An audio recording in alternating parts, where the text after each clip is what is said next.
news, the Cal Poly Winter Career Fair brought companies and controversy. The ASI Social Justice Program Fund is being used for the first time since it was approved last year. And a group of women are taking on some of San Luis Obispo's off-road terrain. Broadcasting from Swanson Studios, you're watching Mustang News. Good afternoon and welcome to Mustang News. I'm Justin Garrido. And I'm Leah Castillo. Here are today's top stories. Outside the Winter Career Fair, a group of students protested against Chevron and Raytheon, companies that were recruiting inside. This was the third protest at a Cal Poly Career Fair by the SLO Peace Coalition and Students for Equality Education. During the rally, they called for action from the administration to end partnerships with Raytheon, arguing that the company causes violence through militarization. There were about 35 different demands that we had for administration to meet in the next 2 years, and including divesting from war and allocating funding differently, more justly, and different ways to protect marginalized students on this campus. The group marched up to Spanos Theater to tell administration their demands. President Jeffrey Armstrong was inside announcing the Inclusive Excellence Action Plan, a long-term project aimed at diversity and inclusivity. Armstrong did not meet with the protesters outside. The group is expected to return at the Spring Career Fair. Last year, ASI set aside money to help clubs organize events on diversity and inclusion. These funds are being used for the first time this year. It's almost been a full year since the Associated Students Incorporated, also known as ASI Social Justice Program Fund, opened. Now these funds are finally being put to use. It's a resource that Cal Poly needs. And I really wish that students would take more advantage of it, because I think there's so much benefit in contributing this diversity education at a campus where there's a great need for that. The funding was approved in May 2018, allocating $15,000 to give clubs additional funding to support educational programs promoting diversity and inclusion. Planned Parenthood Generation Action was awarded $2,500 to host a one-day conference called Unstoppable on January 21st. The event focused on reproductive care and reproductive justice. The Multicultural Business Program received $1,500 to help them put on ID Week, an opportunity for the students to learn more about the importance of diversity and inclusion. I think events like LBTR, Leadership Beyond the Resume, and ID Week is super important to the student body. So the funds helping us out, helping us put on those events were super beneficial, in my opinion. Movimiento Estudiantil Chicano de Aztlán, also known as MECHA, is the last club to receive funding for now to help them put on their Chicano Youth Conference on February 16th. My biggest recommendation is that student groups go out and apply for these funds, because that money is available and really could add a lot of benefit to this campus. Applications for the ASI Social Justice Program Fund are still open and can be found on the ASI Student Government website. Sam Spitz, Mustang News. A student is coping with severe brain injury through her designs. Reporter Caitlin Scott has the story.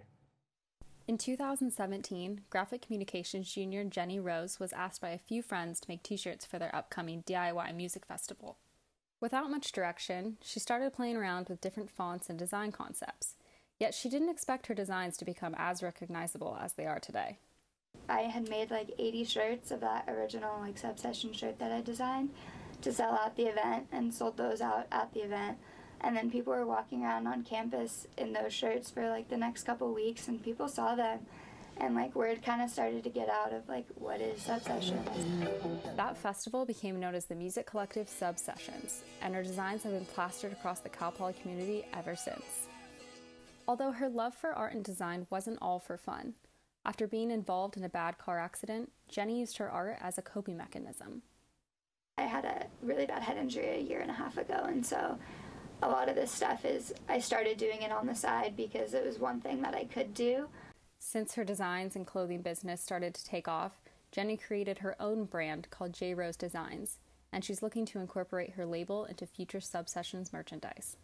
I made my own logo, and so I'm just kind of trying to put that on some of the Sub-Session stuff that I do, just so that people realize that it's a concept label by me and it's not just like a subsession shirt. There's something more to it, and there's more thought that goes into it. And when they're buying that shirt, they're not just supporting a company, they're supporting a brand and a label. Caitlin Scott, Mustang News. Now to Callan for a look at this week's weather.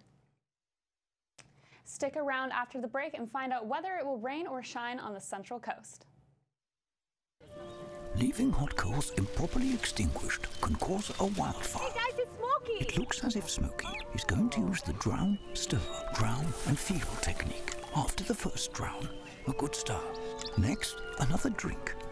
And finally, a close feel. Is it cool? Okay. Yeah. Hey, Smokey, catch! Oh, my bad, Smokey. Only you can prevent wildfires. I got some Oxy after I hurt my neck.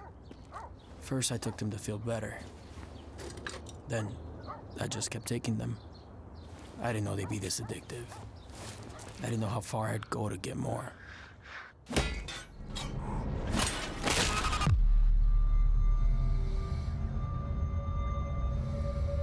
Opioid dependence can happen after just 5 days.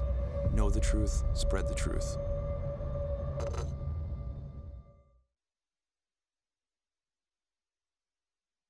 Hey Bobo, do trees tell each other stories? I'm sorry, I'm afraid I don't know that. Hey, why don't we go find out? Listen. Can birds draw pictures? I don't have an answer for that. Dad, do stars visit their friends? Look!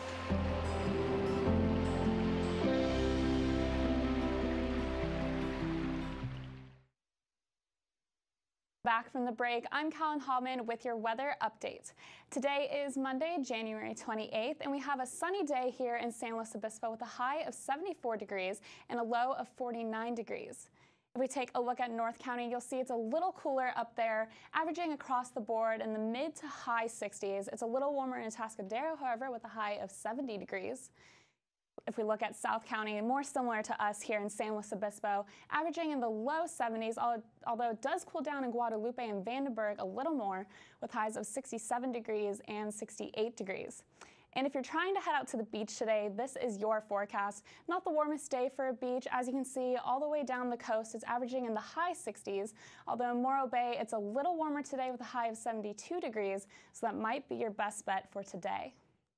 Here is your 5-day forecast. As you can see, it's definitely going to cool down this week. Today is definitely the warmest day of the week as it drops down into high 60s, 68 degrees Tuesday and Wednesday. Still a little sunny, but when we hit Thursday and Friday, it's going to drop down all the way to 61 degrees and then into the 50s. We're also going to see a good amount of rain this weekend, so try not to let that bring you down as we head into what is already a gloomy season of midterms in week 5. Well, that is all your weather updates for right now. Now here's Emily with this week's Cal Poly Sports. Thank you, Callan, for that weather update. This week in Mustang sports, the men's basketball team is still looking to pick up their first conference win after an 80-63 loss to Fullerton on Saturday. However, the game was closer than the score indicated. Fullerton went on a 17-6 run in the closing minutes of the game when Cal Poly was forced to start intentionally fouling. Cal Poly has been tied or led in the second half of all 5 conference losses. The Mustangs struggled on defense throughout the game, allowing Fullerton to make 56% of its field goals. One bright spot for the Mustangs was bench play. Guard Job Alexander and forward Cuba Nizol scored double-digit points.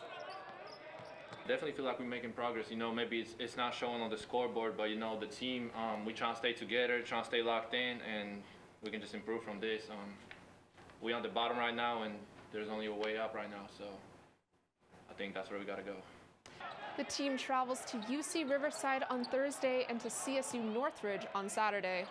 Northridge beat Cal Poly by just 4 points in overtime earlier this month. When we come back, find out what unusual materials students use to build a boat.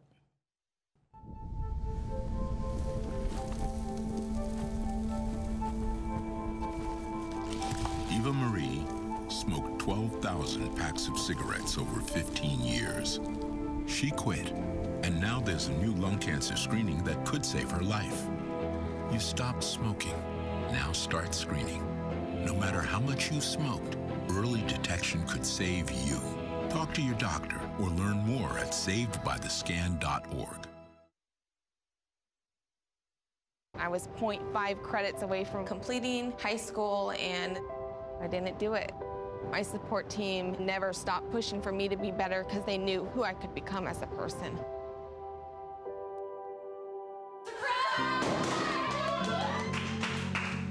I've been given an opportunity, and I'm just thankful for it. Find free adult education classes near you at finishyourdiploma.org.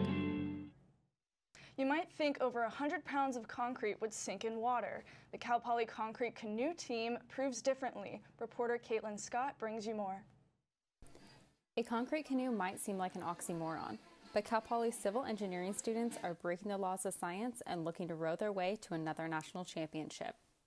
Around 60 volunteers made up of students and alumni helped mix, blend, and place 3 layers of concrete in order to create a working canoe. The mix team, the team's kind of divided up into a mix and construction team. And then the mix team, they do specialty lightweight concrete because we want our canoe as light as possible. And like you saw, the green pigment is kind of incorporated with our theme this year. And yeah, concrete's made of, basically it's aggregate, cement, and water. And so we mix around different materials and then get our final product.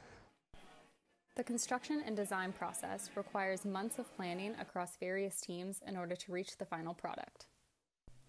The team's goal is to try to keep the boat as light as possible while still maintaining its structural integrity. We have 2 layers of reinforcement. The concrete canoe it's got, the first layer is 1/8 of an inch thick, and then we have a layer of carbon fiber reinforcement, and then it's 1/16 of an inch thick, and then we've got a layer of fiberglass, and then a final 1/8 inch of concrete. The finished product is expected to hold 4 people and travel 200 meters in distance. Over 18 teams are expected to be in attendance at regionals, and Cal Poly has their eyes set on defending their national title. Caitlin Scott, Mustang News. A group of women spent their morning in the hills of Montaña de Oro, and reporter Camila Corquera has the story. One meeting spot, lots of dirt, and some fun socks. That's all these women mountain bikers need on a Saturday morning. Alexandra Anderson tells us what being a female mountain biker means to her. Riding for me, yeah, of course it's exercise, but I don't really, that's just like a byproduct benefit. I don't like to look at it as exercise. For me, it's more of an escape, like a fun thing to do, an adventure. It allows me, like you said, to get into that really nice, positive headspace where nothing else exists. Like any worry you have is just gone. It's just you and the trail, and you are on an adrenaline high pretty much the whole time. It gives you a little bit of a challenge it gives you a physical challenge that we don't really get a lot anymore in modern society, you know? It gives you a sense of accomplishment as you see your progressions, as you're able to ride more technical terrain, ride faster. It gives you a skill. So yeah, I guess skill, peace of mind, adventure, friends, that's a big one too. So many good friends for mountain biking. Art Cyclery in San Luis Obispo is giving a space for women of all ages and levels to come together and share their common interest, as well as some tips and tricks in mountain biking. Sometimes if it's a male-dominated sport and we don't see a lot of ladies, it can be intimidating to start. We're pretty passionate about getting women out on bikes, and I think sometimes when ladies get to ride together, we can really support each other and learn from each other and crush just as good as the guys. I think connecting with females in your sport as a female, it's just a lot more, it's really more inspiring, because when you see another female shredding, you're like, okay, she's shredding, I can shred. Camila Corcuera, Mustang News. Thank you for joining us. I'm Justin Garrido. And I'm Leah Castillo. Have a great day.